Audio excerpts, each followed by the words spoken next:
નમસ્કાર, હું છું ડોક્ટર વિશાલ મકવાણા. સ્વાગત છે ફરી એક વખત ફિઝિકલ એજ્યુકેશન બાય પીડુ ચેનલની અંદર. સૌને ખ્યાલ છે ગઈકાલે એટલે કે 12/4/2026 ના રોજ ટાટ હાયર સેકન્ડરીની પ્રિલિમ્સનું પેપર જે છે એ કન્ડક્ટ થઈ ચૂક્યું છે. અને જે કોઈ પણ મિત્રો એક્ઝામ આપવા માટે ગયા છે અને આપણી ચેનલ સાથે જોડાયેલા છે તો એ ખાસ કોમેન્ટની અંદર જણાવી દે કે પેપર કેવું ગયું છે. અને સાથે સાથે જેને આપણા વિડીયો જોયા છે અને ખાસ લાસ્ટ 4 જે વિડીયો આપણે અપલોડ કરેલા મેન્સની ચાવી સ્વરૂપે આપણે 4 વિડીયો લાવેલા છીએ, તો એ જોઈ અને એમાંથી કેટલા પ્રશ્નો આવ્યા છે એ સર્વે કોમેન્ટની અંદર જણાવશે. કારણ કે મેં તમને ત્યારે જ કીધેલું જ્યારે અમે વિડીયો અપલોડ કરેલા અને વિડીયોની અંદર જ કીધેલું કે તમને આ વિડીયો છે એનું જે છે એ 12 તારીખે ખ્યાલ આવશે કે કેટલા પ્રશ્નો એની અંદરથી આવે છે. હું પણ એક્ઝામ આપવા માટે ગયેલો, મારું સેન્ટર છે અમદાવાદ હતું અને અહીંયા પણ મને ઘણા મિત્રો મળ્યા હતા.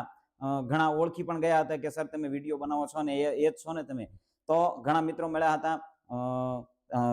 સ્પેશિયલ થેન્ક્સ પણ કીધું હતું. અને જ્યારે એક્ઝામ આપીને બહાર નીકળ્યા તો એક બે મિત્રો તો એવું પણ કીધું કે સર તમે ખરેખર તમે જાદુ છો કે એમ, આવું પણ કહેલું હતું. આજે છે આપણે એ જ પેપર આપણે લેવાનું છે, એનું સોલ્યુશન લઈને આવ્યા છીએ. અને જ્યાં જ્યાં આપણને એવું લાગશે કે ક્વેરી છે અથવા તો કયો ઓપ્શન આવે છે, ઘણા પ્રશ્નો છે એ થોડા ડીપલી પણ કાઢેલા છે પેપરની અંદર.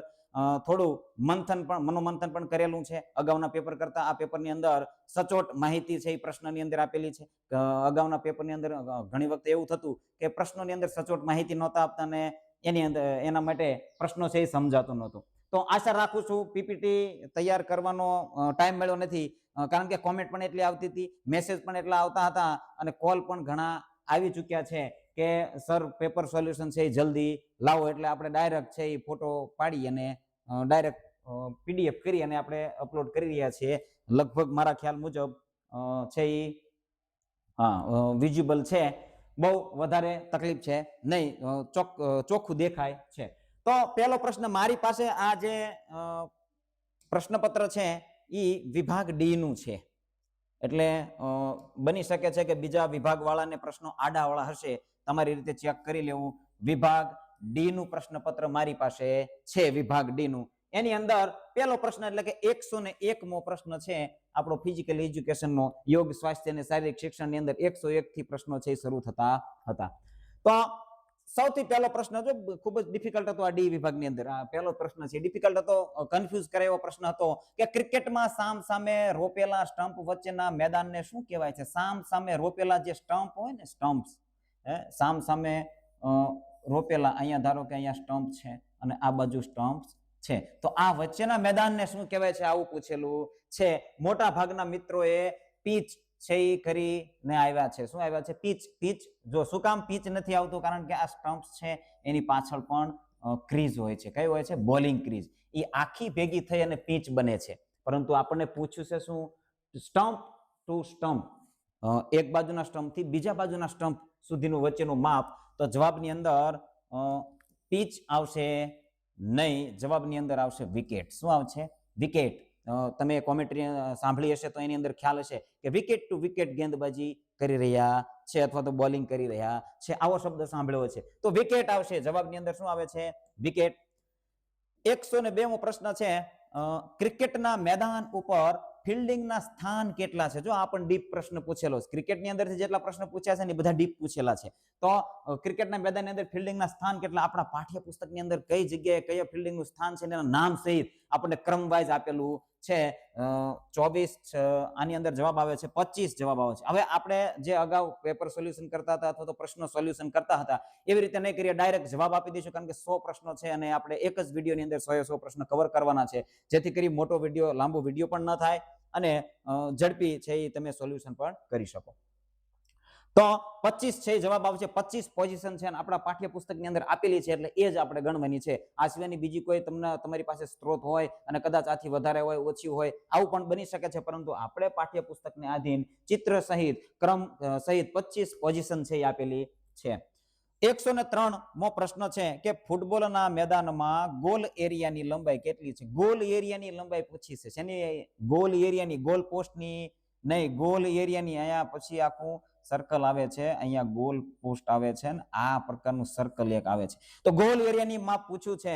તો 7.32 મીટર છે. 16 એનું માપ આવે છે 18.30 મીટર. શું આવે છે? 18.30 મીટર. ખાસ યાદ રાખવાનું છે. ચલો, ત્યારબાદ 104મો પ્રશ્ન છે કે હોકીના મેદાનની અંદર હોકીના મેદાનમાં ગોલ રેખાના મધ્ય બિંદુ થી મેદાનમાં 6.40 મીટરના અંતરે એક બિંદુ અંકિત કરવામાં આવે છે. જો હવે આ પ્રશ્ન ખાલી તમે સમજી જાવ તો તમને ઓટોમેટિક એનો આન્સર આવી જશે. કારણ કે જો હોકીના મેદાનની અંદર અને બિંદુ શબ્દ કયો પકડવાનો હતો? બિંદુ. બિંદુ કારણ કે આખા મેદાનની અંદર દરેક લાઈન આવશે, સર્કલની લાઈન આવશે, કોર્નરની લાઈન આવશે, કોઈ પણ પ્રકારની મધ્ય રેખાની લાઈન આવશે, પરંતુ બિંદુ એક જ આવશે. કયું આવે? Penalty stroke. આ શબ્દ બિંદુ શબ્દ તમે ખાલી પકડ્યો હોત ને તો આ પ્રશ્ન છે એનો જવાબ તમને સચોટ આવડી જાય. 105મો પ્રશ્ન છે પેનલ્ટી સ્ટ્રોક લીધા પછી નિષ્ફળતા મળે તો ફરીથી રમત ક્યાંથી શરૂ થાય? પેનલ્ટી સ્ટ્રોક લીધો છે અને નિષ્ફળતા મળે છે તો ક્યાંથી શરૂ થાય છે? શૂટિંગ સર્કલની બહારથી. શું આવે છે જવાબ? શૂટિંગ સર્કલની બહારથી જવાબ આવે છે. શૂટિંગ સર્કલની બહારથી છે એ ફરીથી રમત શરૂ થશે અને જે સેવ કર્યો છે એટલે કે ડિફેન્ડર ટીમ હતી એના દ્વારા એ રમત છે શરૂ થાય છે. ભારતમાં બાસ્કેટબોલ રમત પ્રચલિત કરવાનો પ્રયત્ન કોણે કર્યો? Charles Pietersen. કોને? ચાર્લ્સ પીટરસને કર્યો છે. હવે આ મોટા ભાગના જો આ પ્રશ્ન આપણે સોલ્યુશન કરેલો છે 4 વિડીયોની અંદર, આ પણ છે અને આ પેનલ્ટી સ્ટ્રોકનો લગભગ છે ઉપરના 2 કદાચ નહોતા પરંતુ એ પણ હતા. કેટલા પ્રશ્ન છે જો કોઈએ કદાચ નોટિસ કર્યું હોય તો કોમેન્ટની અંદર આંકડો આપી દે કે કેટલા પ્રશ્નો આપણા લાસ્ટ 4 વિડીયોમાંથી પૂછાણા છે. બેઠા પ્રશ્નો છે. શું છે? બેઠા પ્રશ્નો એની અંદર પૂછાણા છે. જે 4 વિડીયો છે મેં વિડીયોની અંદર પણ કીધેલું છે કે અત્યાર સુધી તમે તૈયારી કરી હોય કે ના કરી હોય, પરંતુ આ 4 વિડીયો જોઈ લેજો, તમે પ્રિલિમ્સ છે એ ક્લિયર ક્વોલિફાય થઈ જશો મેન્સ માટે. 107મો પ્રશ્ન છે ખોખો રમતમાં 2 ફૂટ વચ્ચેનું અંતર જુનિયર સિનિયર ભાઈઓ બહેનો માટે કેટલું છે? તો 24 મીટર એની અંદર આવે છે. 20 મીટર સબ જુનિયર માટે એની માટે આવે છે 20 મીટર અને 24 મીટર જવાબ આવે છે. 108મો પ્રશ્ન છે ખોખોની રમતમાં મુક્ત પ્રદેશ કેટલા મીટરનો હોય છે? ખોખોની રમતમાં મુક્ત પ્રદેશની વાત થાય છે. હવે દરેક કેટેગરીની અંદર મેં જ્યારે આ પ્રશ્ન છે સોલ્યુશન કરાવેલો ત્યારે કીધેલું દરેક પોઝિશન કોઈ પણ કેટેગરી પૂછે તમારે યાદ રાખવાનું છે 1.50 મીટર જવાબની અંદર આવશે. મુક્ત પ્રદેશ 1.50 મીટરનો જ હશે. આવું તમને ત્યારે પણ કહેલું હતું. તો આવી રીતે પ્રશ્નો છે બેઠા પ્રશ્નો આપણે જે સોલ્યુશન કરાવ્યા છે એની અંદરથી આવ્યા છે. 109મો પ્રશ્ન છે કે ખોખો સ્પર્ધા દરમિયાન બંને ટુકડીનો સમય સબ જુનિયર ખેલાડીઓ માટે કેટલો? સબ જુનિયરની વાત થાય. સબ જુનિયર એટલે કેટલો સમય આવે છે? 7 એટલે 7 ગુણ્યા 4 કરો ને, 7 ગુણ્યા 4 4 હાફ આવે છે. 7 ગુણ્યા 4 કરો એટલે જવાબ તમારો આવે છે. અને જો અહીંયા સિનિયર ખેલાડીને પૂછવું હોય તો 9 ગુણ્યા 4 કરશો, કારણ કે 2 હાફ છે એ બંને ટીમ 2 હાફ રમે છે તો 7 મિનિટનો એક હાફ એટલે કુલ કેટલા થાય છે? 4 હાફ થાય છે. તો 28 મિનિટ છે એ જવાબની અંદર આવશે. 28 મિનિટ. 4 7 7 અને 7 ના 4 હાફ. 2 હાફ છે એ પહેલી ટીમ રમે છે અને 2 હાફ બીજી ટીમ રમે છે. 110મો પ્રશ્ન છે બેડમિન્ટનમાં ડબલ્સની રમત માટે મેદાનની લંબાઈ અને પહોળાઈ કેટલી હોય છે? ડબલ્સની રમત માટે મેદાન અને એની પહોળાઈ કેટલી હોય? ડબલ્સ માટેનું પૂછ્યું છે.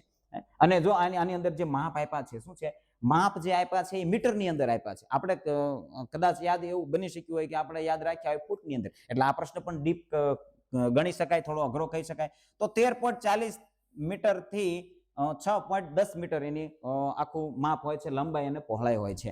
તો ખાસ યાદ રાખવાનું છે.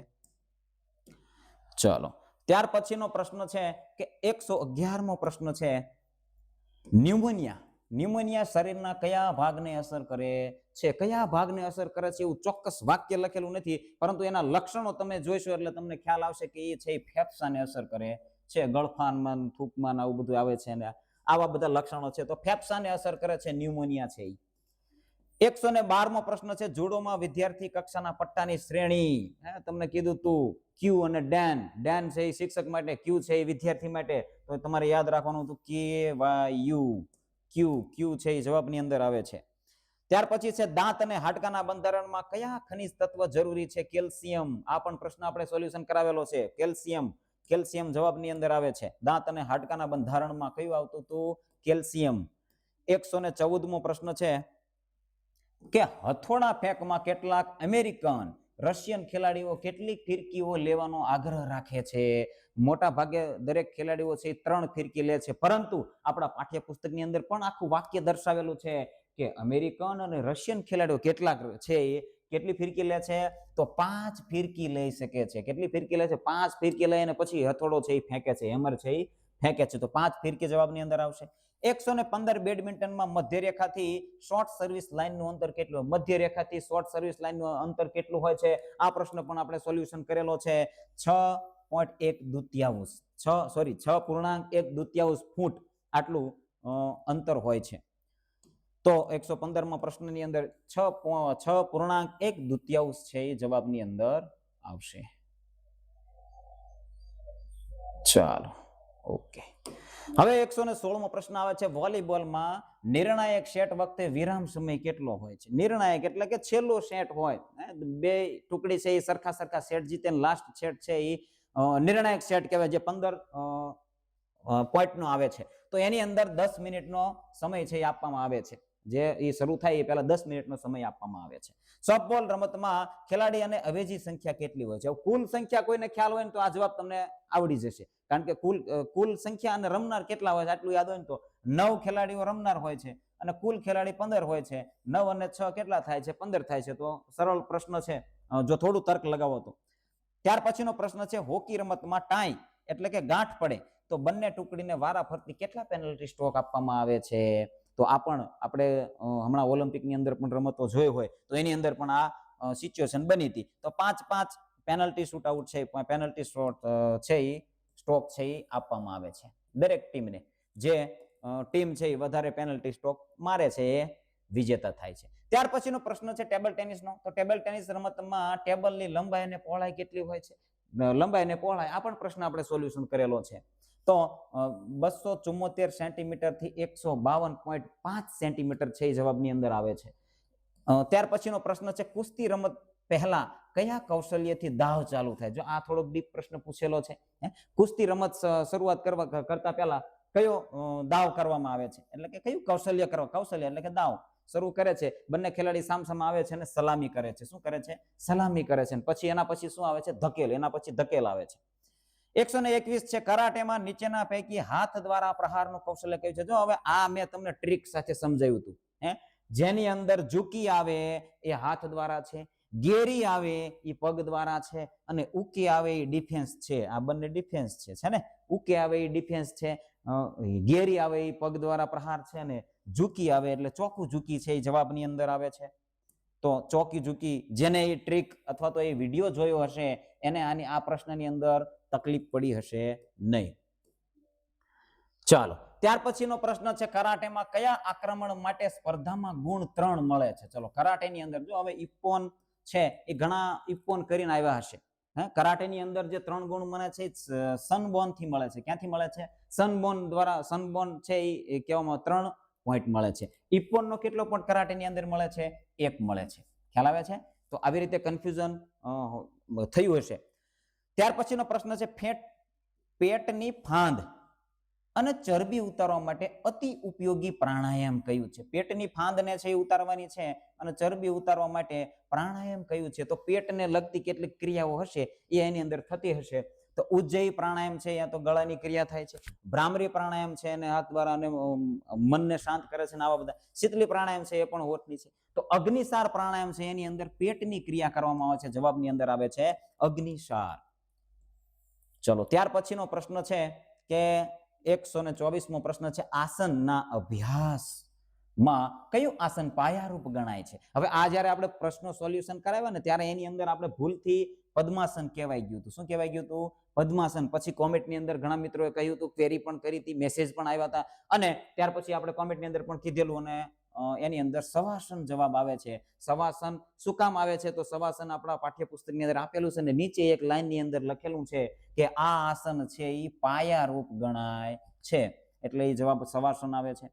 શરીરનું તાપમાન જાળવવામાં ખોરાકનો કયો ઘટક? આ પણ પ્રશ્ન આપણે સોલ્યુશન કરેલો છે, અને આ પણ બેઠો પ્રશ્ન છે. પાણી છે એ તાપ નિયમનનું કાર્ય કરે છે. એટલે તાપમાનની જાળવણી કોણ કરે આપણા શરીરની અંદર? તો પાણી છે. 126મો પ્રશ્ન છે, સશક્ત વ્યક્તિમાં કયા પ્રકારના કૃમિ થોડા પ્રમાણમાં જ રહી શકે છે? તો આ પ્રશ્ન પણ આપણે સોલ્યુશન કરેલો છે. જવાબની અંદર આવે છે અંકુડી કૃમિ. શું આવે છે? અંકુડી કૃમિ જવાબની અંદર આવે છે. ત્યાર પછી 127મો પ્રશ્ન છે. હવે ક્રમ નહીં બોલું, ડાયરેક્ટ છે પ્રશ્ન આપણે બોલીશું. તો દારૂ પીવાથી નીચેનામાંથી કયો રોગ થાય છે? આ પ્રશ્ન પણ આપણે સોલ્યુશન કરેલો છે. તો જવાબની અંદર આવે છે સિરોસિસ. શું આવે છે? સિરોસિસ. વ્યક્તિ નીચેના પરિબળથી વ્યસન કે માદક દ્રવ્યની લતે ચડતો નથી. આ પ્રશ્ન પણ આપણે સોલ્યુશન કરેલો છે. અહીંયા માત્ર ખાલી આપણે પ્રેમનો ઓપ્શન હતો, અહીંયા સચોટ ઓપ્શન આપ્યો છે પ્રેમનો ઉપયોગ કરીને. એ ઓપ્શનને મેં સમજાવ્યું હતું ને ત્યારે કીધું હતું કે ભાઈ પ્રેમને જુદા અર્થમાં લેવાનો નથી. તો અહીંયા જો આપેલો છે પ્રેમનો ઉપયોગ કરવાથી વ્યક્તિ છે એ વ્યસનના માર્ગે જતો નથી. ત્યાર પછીનો પ્રશ્ન છે દોડીને વિજય રેખા પસાર કરે તેને શું કહેવાય? દોડીને વિજય રેખા પસાર કરવાની છે તો તેને શું કહેવાય? Run through finish. શું કહેવાય છે? રન થ્રુ ફિનિશ કહેવાય. શું કહેવાય? Run through. દોડીને વિજય રેખા પસાર કરે છે તો રન થ્રુ ફિનિશ કહેવાય છે. ત્યાર પછી વાંસ રોપણીની ક્રિયા પૂરી થાય કે તરત જ કઈ ક્રિયા કરવામાં આવે છે? વાંસ રોપણીની ક્રિયા પૂરી થાય છે એટલે તરત કઈ ક્રિયા કરવામાં આવે છે? આવું પૂછેલું છે ને એક વાક્યની અંદર આપેલું છે હાથની સરકની ક્રિયા શરૂ થાય છે. આવું આ જે વાંસ રોપણી છે ને એ પૂર્ણ થાય છે ને ત્યારે લાસ્ટની 2-3 લાઈનની અંદર જ ક્યાંક છે કે હાથની સરકની ક્રિયા શરૂ થાય છે અને ત્યાર પછી ઊંચી ધકેલ ને આવું બધું આવે છે. તો હાથ સરકની ક્રિયા છે એ જવાબની અંદર આવે છે. ચલો ત્યાર પછીનો પ્રશ્ન છે કે શારીરિક શિક્ષણમાં શિક્ષકનો મુખ્ય હેતુ એટલે ઉદ્દેશ્ય શું છે? શારીરિક શિક્ષણનો મુખ્ય ઉદ્દેશ્ય શું છે? તો સર્વેને ખ્યાલ હોવો જોઈએ. આટલો અભ્યાસ કરી શારીરિક શિક્ષણની ડિગ્રી લઈ અને આવ્યા હોય એટલે સૌને ખ્યાલ હોવો જોઈએ કે વિદ્યાર્થીઓનો સર્વાંગી વિકાસ કરવો એ જ શારીરિક શિક્ષણનો મુખ્ય ઉદ્દેશ છે. ખ્યાલ આવે છે? તો આ ખાસ યાદ રાખવાનું છે. મોટા સમૂહ ઉપર એક સાથે પ્રવૃત્તિ કરવાની હોય ત્યારે તે સમૂહને નિયંત્રણમાં રાખવા કઈ પદ્ધતિ અસરકારક હોય છે? મોટા સમૂહને જ્યારે આપણે પદ્ધતિ શાસ્ત્રનો વિડીયો બનાવ્યો છે એની અંદર આ પદ્ધતિનો પ્રશ્ન છે. શેનો પ્રશ્ન છે? પદ્ધતિનો પ્રશ્ન છે. એની અંદર આપણે કીધેલું હતું આ દરેક પદ્ધતિઓ છે એને સમજ્યા છીએ. ઐચ્છિક છે, ખંડખંડ છે, તાલસે છે. હુકમ પદ્ધતિ આવે છે. શું છે? હુકમ પદ્ધતિ. મોટા સમૂહને કંટ્રોલ કરવો છે. પરેડ, સાવધાન હો ગયે, સાવધાન. આ હુકમને પણ આપણે સમજ્યા હતા. તો આખા સમૂહને આપણે ઓર્ડર આપવો છે, એને કંટ્રોલમાં લાવવો છે. તો આ જુદા જુદા ઓર્ડરથી એ કંટ્રોલમાં આવતા હોય છે. ત્યાર પછી 133મો પ્રશ્ન છે કે રૂકાવટ છે વર્ણન પદ્ધતિમાં. રૂકાવટ છે વર્ણન પદ્ધતિમાં કયો સિદ્ધાંત સાર્થક થાય છે? એની અંદર કયો સિદ્ધાંત છે એ સાર્થક થાય છે? વર્ણન છે, રૂકાવટ છે વર્ણન પદ્ધતિની અંદર માર્ગદર્શકનો સિદ્ધાંત છે, શારીરિક શિક્ષણનો સિદ્ધાંત છે, દર્શન નિરીક્ષણનો સિદ્ધાંત છે કે દ્રશ્ય શ્રાવ્યનો સિદ્ધાંત છે. હવે રૂકાવટ છે વર્ણન છે એની અંદર જે છે દ્રશ્ય શ્રાવ્ય શિક્ષણ પ્રવૃત્તિનો સિદ્ધાંત છે. મને એવું લાગે છે કે આ ઓપ્શન છે જવાબ છે સાચો છે. કારણ કે દ્રશ્ય શ્રાવ્ય છે એ રૂકાવટ છે વર્ણન પહેલા ક્રિયા કરે છે, રૂકાવટ થાય છે, પછી પાછું એનું વર્ણન કરે છે એટલે ક્રિયા પણ બાળકો જુએ છે, પછી એનું વર્ણન સાંભળે પણ છે. એટલે દ્રશ્ય એટલે જુએ પણ છે અને શ્રાવ્ય એટલે સાંભળે પણ છે. એટલે સી ઓપ્શન છે એ જવાબની અંદર આવશે. છતાંય કોઈ ક્વેરી હોય, કોઈ પાસે કોઈ યોગ્ય લિટરેચર અથવા તો સાહિત્ય હોય એની અંદર કંઈ બીજું આપ્યું હોય તો એ તમે મને મોકલી શકો છો. સાધન વ્યાયામની પ્રવૃત્તિઓ કેલેસ્થેનિક, કવાયત, ડ્રીલ માર્ચિંગ કયા પ્રકારના પાઠ આયોજન અને નિરીક્ષણમાં જોવા મળે છે? હવે પાઠ આયોજન છે એ મુખ્ય 2 પ્રકારના હોય છે, ઔપચારિક અને અનૌપચારિક. ઔપચારિક અને અનૌપચારિક. તો જવાબની અંદર આપણે આવે છે ઔપચારિક પાઠ આયોજન. શું આવે છે? ઔપચારિક. અનૌપચારિક એટલે કોઈ પણ પ્રકારનું શિક્ષક દ્વારા શિક્ષણ આપવામાં આવતું નથી, એને અનૌપચારિક કહેવાય. ઔપચારિક છે એ કોઈ પણ શિક્ષક દ્વારા. તો આ જે પાઠ છે ડ્રીલ માર્ચ કહી લો, કવાયત કહી લો, કેલેસ્થેનિક કહી લો, કોઈ પણ પ્રકારનો પાઠ છે એ દરેક છે ઔપચારિક પાઠ આયોજનની અંદર આવે છે. આંખો દ્વારા કરવામાં આવતા સહેતુક અભ્યાસને નિરીક્ષણ કહે છે. હવે આ છે એ મને પણ હજી ખ્યાલ છે નહીં. કોઈને ખ્યાલ હોય તો આ છે તમે જણાવી શકો છો. મેં સર્ચ માર્યું હતું તો એની અંદર આ CH ચેકલોપ છે એ આવો કંઈક ઓપ્શન આવ્યો હતો, પરંતુ મારી પાસે પરફેક્ટ પુરાવા છે નહીં. છતાંય આ છે એ આન્સર હું આપું છું. આન્સર કીની અંદર શું આવે છે એ આપણે જોઈ લેવાનું છે. ચાલો ત્યાર પછીનો પ્રશ્ન છે કે રમતના આયોજન વખતે ચક્રક પદ્ધતિથી ગોઠવાયેલી સ્પર્ધા દરેક હરીફ ટુકડીએ કેટલી ટુકડી સાથે રમત રમવાની હોય? હવે ચક્રક છે જો આ બાતલ અને ચક્રકના ઘણા પ્રશ્નો આવ્યા છે હે ને, ચક્રક પદ્ધતિ, બાતલ પદ્ધતિ. તો ચક્રકની અંદર શું હોય છે કે એક ટીમ છે દરેક ટીમ સાથે રમે છે, તો બધી જ ટુકડી સાથે એને રમવાનું હોય છે. બાતલ હોય તો હારે છે તો એ બહાર જતી રહે છે. તો આવો પણ પ્રશ્ન એક આગળ આવશે હમણાં. ત્યાર પછીનો પ્રશ્ન છે સ્પર્ધામાં હારના કારણે આગળ રમવાની તક નહીં મળે, તેના કારણે નિરાશા ઉત્પન્ન થાય, તેને દૂર કરી પ્રોત્સાહન આપવા માટે રમાડવામાં આવતી પદ્ધતિ કઈ છે? હવે નિરાશા માટે જો આની અંદર શું આવશે ખબર છે? ખ્યાલ છે? કોઈને ખ્યાલ નહીં હોય પણ મિશ્ર સ્પર્ધા પદ્ધતિ આવશે, કારણ કે ઘણી બધી એવી સ્પર્ધા હોય છે શરૂઆતની અંદર બાતલ હોય છે અને પછી લીગ મેચ રમાતી હોય છે, અથવા શરૂઆતની અંદર લીગ હોય છે અને લાસ્ટમાં છે એ બાતલ પદ્ધતિથી રમાતી હોય છે, નોકઆઉટ રમાતી હોય છે. તો એ મિશ્ર પદ્ધતિ છે જેની અંદર શું થાય છે તો નિરાશા ઉત્પન્ન થાય એટલે એને છે પ્રોત્સાહન આપવા માટે, હારના કારણે આગળ રમવાની તક નહીં મળે એવી નિરાશા ઉત્પન્ન થતી હોય, એના કારણે પણ ઘણી ટીમ છે એ સારું પરફોર્મન્સ ના કરી શકે. ત્યાર પછીનો પ્રશ્ન છે ગુજરાતમાં રમતગમત ક્ષેત્રે કયો એવોર્ડ અપાય છે? રમતગમત ક્ષેત્રે ગુજરાતની અંદર જે એવોર્ડ અપાય છે આ પણ પદ્ધતિશાસ્ત્રની અંદરથી પ્રશ્ન પૂછાયેલો છે. તો રમતગમતને લગતો છે અને પદ્ધતિશાસ્ત્રના 20 પ્રશ્નોમાંનો આ પ્રશ્ન છે. જવાબની અંદર આવે છે એકલવ્ય એવોર્ડ. આની સાથે સાથે સરદાર પટેલ એવોર્ડ પણ આપવામાં આવે છે. સરદાર પટેલ એવોર્ડ, જયદીપસિંહ બારિયા એવોર્ડ, આ બધા એવોર્ડ છે એ પણ આપવામાં આવે છે, ગુજરાતની અંદર આપવામાં આવે છે. આ દરેક છે ખેલરત્ન એવોર્ડ, અર્જુન એવોર્ડ અને પદ્મશ્રી, આ રાષ્ટ્રીય કક્ષાના એવોર્ડ છે. ત્યાર પછીનો પ્રશ્ન છે રુધિરાભિસરણ શ્વસન ક્ષમતા. થોડું ઉપર કરી લઈએ. રુધિરાભિસરણ શ્વસન ક્ષમતા છે, સહન શક્તિ માપવા માટે, રુધિરાભિસરણ શ્વસન સહન શક્તિ માપવા માટે કુપરની 12 મિનિટ દોડચાલ કસોટી છે. કઈ છે? કુપરની 12 મિનિટ દોડચાલ કસોટી એની અંદર આવે છે. દુનિયાની સર્વ રમતોમાં સૌથી વધુ કલાત્મક રજૂઆત થતી હોય તો તે કઈ પ્રવૃત્તિઓ છે? તો હવે આ પ્રશ્ન ઉપરથી કલાત્મક શબ્દ આપ્યો છે, એના ઉપરથી આપણે આન્સર આપવાનો છે. જિમ્નેસ્ટિક્સ એની અંદર આવશે, છતાં આપણે આન્સર કીને ધ્યાને લઈશું. જિમ્નાસ્ટિક 99% જિમ્નાસ્ટિક્સ આવશે એવો મારો અંદાજો છે. કિશોરાવસ્થામાં ઊંચાઈ વધારવા માટે કયું આસન ઉપયોગી છે? હવે નીચે જો આની અંદર પણ ઓપ્શન એવા આપ્યા છે કે જેની અંદર ઊંચાઈને થોડું ઘણું એક આ વિપરીત કરણી છે, તો આ તો વિપરીત કરણી સર્વાંગાસન, જેની અંદર પગ ઊંચા થાય છે તો આ ઊંચાઈને લગતું હોતું નથી. મકરાસન છે તો આરામનું આસન છે. આ બે હતા, એની અંદરથી ત્રિકોણાસન છે એ સૌથી વધારે આપણે લગાવી શકીએ કે એની અંદર ઊંચાઈ વધારવા માટે ફાયદાકારક થતું હશે. ભુજંગાસન છે એની અંદર તર્ક લગાવી શકો છો, પરંતુ ત્રિકોણાસન જવાબની અંદર આવે છે. યોગ મુદ્રા એ શું છે? આ પ્રશ્ન સરસ ડીપ પૂછેલો છે. મુદ્રાની અંદરથી પ્રશ્ન પૂછેલો છે કે યોગ મુદ્રા એ શું છે? વિજ્ઞાન અને શાસ્ત્ર છે. શું છે? યોગ મુદ્રા એ વિજ્ઞાન અથવા શાસ્ત્ર છે. આવો કરીને એક વાક્ય આપેલું છે. અશ્વિની મુદ્રા કયા કર્મ સાથે સંકળાયેલી છે? તો બસ્તી સાથે સંકળાયેલી છે અશ્વિની મુદ્રા, એ સૌને ખ્યાલ છે, પરંતુ ડીપ પૂછો કે ભાઈ કઈ મુદ્રા, સ્થળ બસ્તી કે જલ બસ્તી? જવાબની અંદર આવે છે સ્થળ બસ્તી. શું આવે છે? સ્થળ બસ્તીની અંદર અશ્વિની મુદ્રા આવે છે. કયા બંધ પર પ્રભુત્વ મેળવ્યા પછી જ ક્રમશઃ મધ્ય નોલી, દક્ષિણ નોલી, વામ નોલી અને અંતે નોલી ચાલન ક્રિયા કરવી પડે? કયા બંધની વાત થાય છે? તો હવે એવો બંધ આપણે ગોતવાનો છે કે જે નોલી ચાલન એ ક્યાં થાય? પેટની ક્રિયાઓ છે ને, તો પેટ સાથે જે સંકળાયેલો બંધ હોય એ બંધને લેવાનું છે. જાલંધર બંધ તો ગળા સાથે સંકળાયેલો છે તો એ આવે નહીં. મૂળ બંધ તો આપણા પાચન તંત્રના જે ગુદાદ્વાર છે એની સાથે સંકળાયેલો છે. ત્રિબંધ તો 3 બંધ તો આની અંદર આવશે નહીં. ઉડ્ડયન બંધ છે એ જવાબની અંદર આવે છે. ઉડ્ડયન બંધ. ચાલો, ત્યાર પછી કઈ મુદ્રા કરવાથી શરીરની નબળાઈ દૂર થાય છે? ત્યાર પછીનો પ્રશ્ન છે કે ભાઈ કઈ મુદ્રા કરવાથી શરીરની નબળાઈ દૂર થાય છે, મેદસ્વીતા ઘટે છે અને વજન સંતુલિત થાય? જો 2-3 ફાયદા એક સાથે આપ્યા છે એટલે, નહીતર મેદસ્વીતા છે એ 1-2 મુદ્રાની અંદર જવાબ આવે છે. જવાબની અંદર આવે છે પૃથ્વી મુદ્રા, જેનાથી નબળાઈ દૂર થાય છે, મેદસ્વીતા ઘટે છે, વજન છે એ સંતુલિત થાય છે. ત્યાર પછીનો પ્રશ્ન છે ખોરાકનો કયો ઘટક શરીરની માંસપેશીઓના સર્જન અને વૃદ્ધિ માટે તેમજ ઉત્સેચકો અને અંતઃસ્ત્રાવોના બંધારણ માટે જરૂરી છે? માંસપેશીઓના સર્જન, વૃદ્ધિ અને ઉત્સેચકો માટે જરૂરી છે. જ્યારે આપણે આહારના ઘટકોની વાત કરી ત્યારે આની ચર્ચા આપણે કરેલી છે. પ્રોટીન જવાબની અંદર આવે છે. શું આવે છે? પ્રોટીન છે એ ગ્રોથ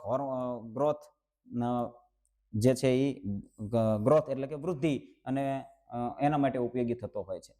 ચાલો, એની સાથે સાથે ઉત્સેચકો અને અંતઃસ્ત્રાવોના બંધારણ માટે પણ ઉપયોગી થતો હોય છે.